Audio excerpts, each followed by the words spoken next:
আসসালামু আলাইকুম। Unique idea BD চ্যানেলে সবাইকে স্বাগতম। আশা করি সকলে ভালো আছেন। আমার হাতে এই মুহূর্তে আপনারা একটি ইউএসবি ফ্যান দেখতে পাচ্ছেন। প্রচণ্ড গরমে প্রয়োজনে আমরা সাধারণত এই জাতীয় ফ্যানগুলো কিনে থাকি এবং এই ফ্যানগুলোর সুবিধা হলো এগুলো সহজেই বহন করা যায় এবং বাতাসের পরিমাণ মোটামুটি ভালোই।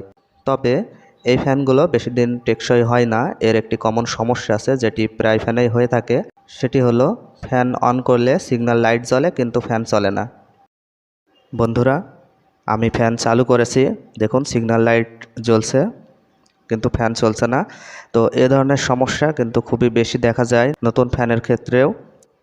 সাধারণত মোটর নষ্ট হওয়ার কারণে এই সমস্যাটি হয়ে থাকে। আপনারা চাইলে নতুন মোটর লাগিয়ে নিতে পারেন, তাহলে এই সমস্যাটি ঠিক হয়ে যাবে, কিন্তু পুরোপুরি ঠিক হবে না, কারণ যে মোটরটি নষ্ট হয়ে গেছে এটিও কিন্তু নতুন ছিল। এভাবে আপনি যত মোটর লাগাবেন সবগুলোই কিন্তু কিছুদিন চলার পরে নষ্ট হবে এবং নষ্ট হওয়ার যথেষ্ট কারণও আছে, যেটা আপনারা এই ভিডিওটি দেখলেই বুঝতে পারবেন। এবং এই ভিডিওতে আমি আপনাদের এই নষ্ট মোটরটি ঠিক করার একটি পদ্ধতি দেখাবো, যেভাবে ঠিক করলে এই মোটরটি আপনারা দীর্ঘদিন চালাতে পারবেন, নষ্ট হবে না। এবং এটি ঠিক করার জন্য আমাদের প্রয়োজন হবে শুধুমাত্র একটি ব্লেডের। কিভাবে ঠিক করবেন চলুন দেখাই। বন্ধুরা, প্রথমে আমরা ফ্যানটি খুলে নেব।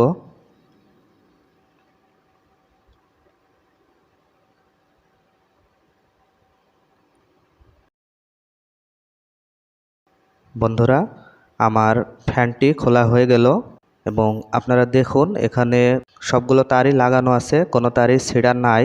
অনেক সময় মোটরের তার ছিঁড়ে যাওয়ার কারণেও কিন্তু মোটরটি ঘোরে না। তো দেখুন এখানে কিন্তু কোনো তারই ছেঁড়া নাই। আমি ব্যাটারিটি লাগিয়ে আবারও দেখাচ্ছি। দেখুন আমি ফ্যানটি অন করছি, এখানে সিগন্যাল লাইট জ্বলছে কিন্তু মোটরটি ঘুরছে না, পাখা ঘুরছে না। তো আমরা সরাসরি মোটরটি চেক করে দেখব আসলে মোটরটি নষ্ট হয়ে গেছে কিনা।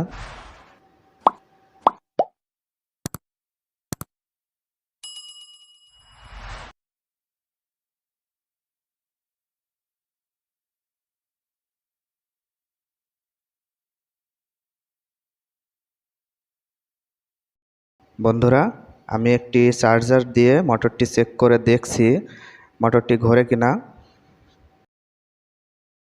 দেখুন বন্ধুরা, আমি এখানে সরাসরি 5 ভোল্ট দিয়েছি কিন্তু মোটর ঘুরছে না, তার মানে মোটরটি নষ্ট হয়ে গেছে। তো কিভাবে এটি ঠিক করা যায় চলুন দেখি।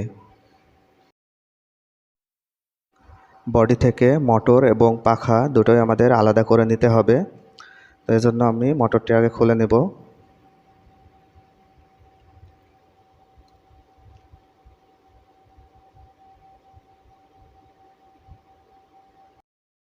মোটরটি খোলা হয়ে গেল, এবার আমরা পাখাটি খুলে নেব।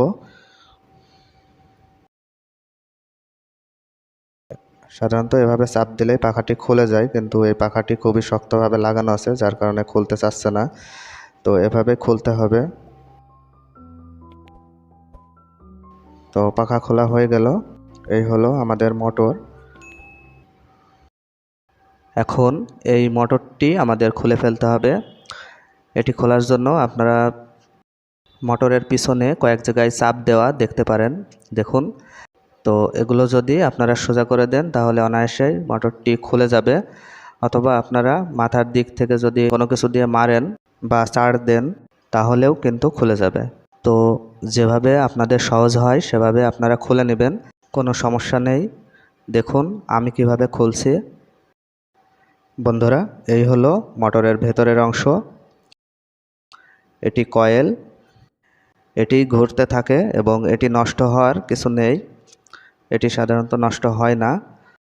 এখন নষ্ট হওয়ার মূল যে জিনিসটি সেটি হলো এটি। বন্ধুরা, একটু লক্ষ্য করুন, এখানে পাতলা দুটি চিকন ব্লেডের মতো দেখতে পাচ্ছেন, যেটির এক মাথা ভেঙে গেছে। দেখুন, এটি হলো এই মোটরের নষ্ট হওয়ার মূল জিনিস। এটি এতই পাতলা থাকে যে মোটর যখন খুব জোরে ঘোরে তখন এখানে খুব গরম হয় এবং এই গরমে এটি পুড়ে ভেঙে যায়। এই কারণেই মূলত যদি আপনারা নতুন মোটর লাগান তাহলেও মোটরটি আবারও পুড়ে যাবে। এজন্য এইখানে আমি এই ব্লেডটি লাগিয়ে দেব, কারণ এই ব্লেডটি অনেক পাতলা এবং টেম্পার এবং এই ব্লেডটি এখানে খুব সহজেই আমরা লাগাতে পারবো এবং এটি লাগালে মোটরটি সহজে নষ্ট হবে না, আপনারা দীর্ঘদিন চালাতে পারবেন। ব্লেড কিভাবে লাগাতে হবে দেখুন। প্রথমে আমাদের ব্লেডটি চিকন করে কেটে নিতে হবে যতটুকু আমাদের দরকার। দেখুন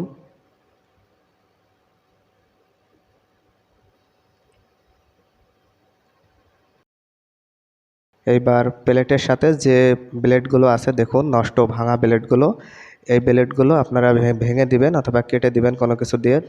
দেখুন আমি ভেঙে দিচ্ছি। তো এইভাবে আপনারা ভেঙে দিতে পারেন বা কেটে ফেলতে পারেন, সমস্যা নেই, কারণ এই ব্লেডগুলো আমাদের আর কোনো প্রয়োজন নেই।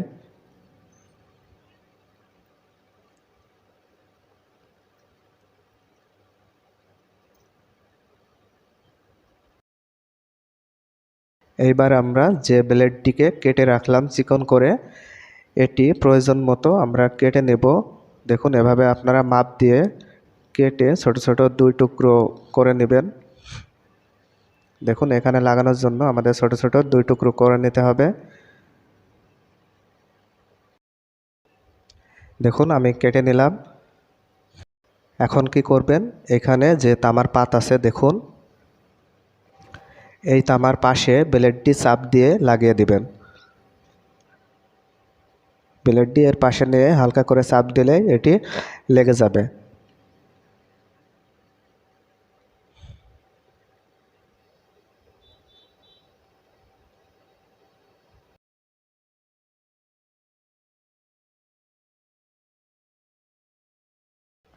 দেখুন এভাবে 2 পাশেই আমাদের সমান করে লাগিয়ে দিতে হবে।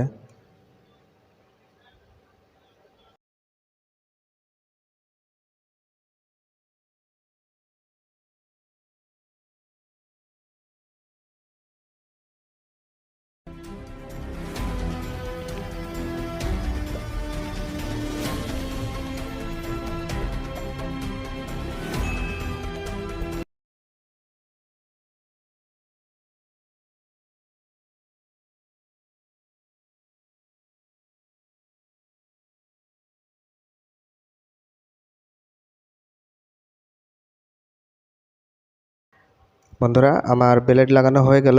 এখন একটি কাজ করতে হবে, সেটি হলো এখানে যাতে লুজ কানেকশন না হয় এজন্য আমাদের একটু রাং ঝালাই করতে হবে। সাধারণত ব্লেডের সাথে রাং লাগতে চায় না, এজন্য আপনারা কি করবেন, একটুখানি হারপিক, অল্প পরিমাণ হারপিক আপনারা দিয়ে নেবেন। তারপরে আপনারা রাং দিয়ে লাগিয়ে দিবেন, তাহলে ব্লেডটি শক্তভাবে লেগে যাবে এবং এটা নড়বে না, ঠিক পজিশন মতো থেকে যাবে।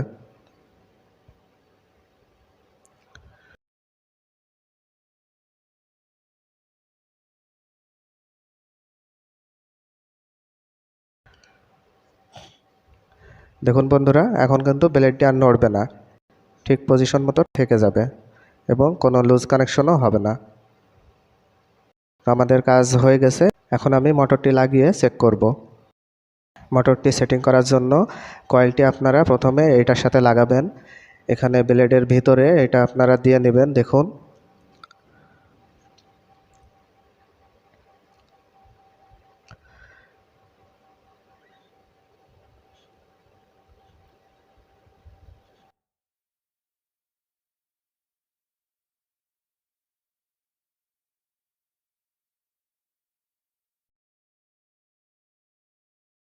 কয়েলটি ব্লেডের সাথে লাগিয়ে আপনারা দেখুন এই ফুটোটি চেপে ধরে কয়েলটি আপনারা এর ভেতরে একবারে লাগিয়ে দিবেন, আস্তে আস্তে লাগাবেন না, তাহলে কিন্তু ম্যাগনেটে টেনে ধরবে।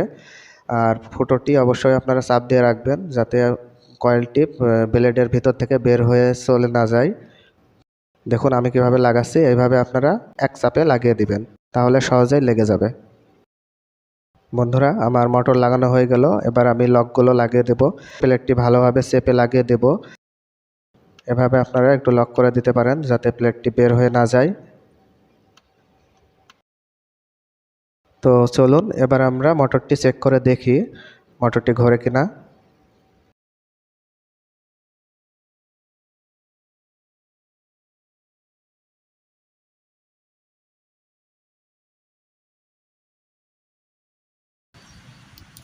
দেখুন বন্ধুরা মোটরটি ঘুরছে এবং এর স্পিডটা কিন্তু আগের থেকে অনেক বেশি হয়েছে, কারণ ব্লেডের টেম্পারটা অনেক বেশি, এর কারণে মোটরের শক্তি বেশি পায়।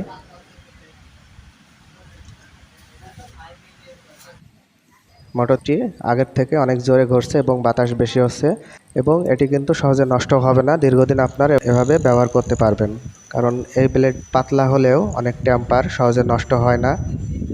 বন্ধুরা, এই জায়গায় যদি আপনারা নতুন মোটর লাগাতেন তাহলেও কিন্তু মোটরটি কিছুদিনের মধ্যেই পুড়ে যেত, কারণ আপনারা দেখলেন যে এই জাতীয় মোটরে সাধারণত খুবই পাতলা একটি পাত দেওয়া থাকে এবং এটি সিলভারের। প্রচণ্ড জোরে ঘোরার কারণে এই পাত প্রচুর ক্ষয় হয়ে যায় এবং এভাবে কিন্তু মোটর নষ্ট হয়ে যায়। কার্বন মোটর বাদে এ ধরনের ছোট ছোট যত মোটর আছে সব মোটরগুলোতেই কিন্তু এই ব্লেড ব্যবহার করা হয়। আপনারা যদি এই ব্লেডের জায়গায় আপনারা এই ব্লেড লাগিয়ে দেন তাহলে কিন্তু মোটরটি আর নষ্ট হবে না এবং আপনারা দীর্ঘদিন ব্যবহার করতে পারবেন। বন্ধুরা, ভিডিওটি ভালো লাগলে একটি লাইক করবেন।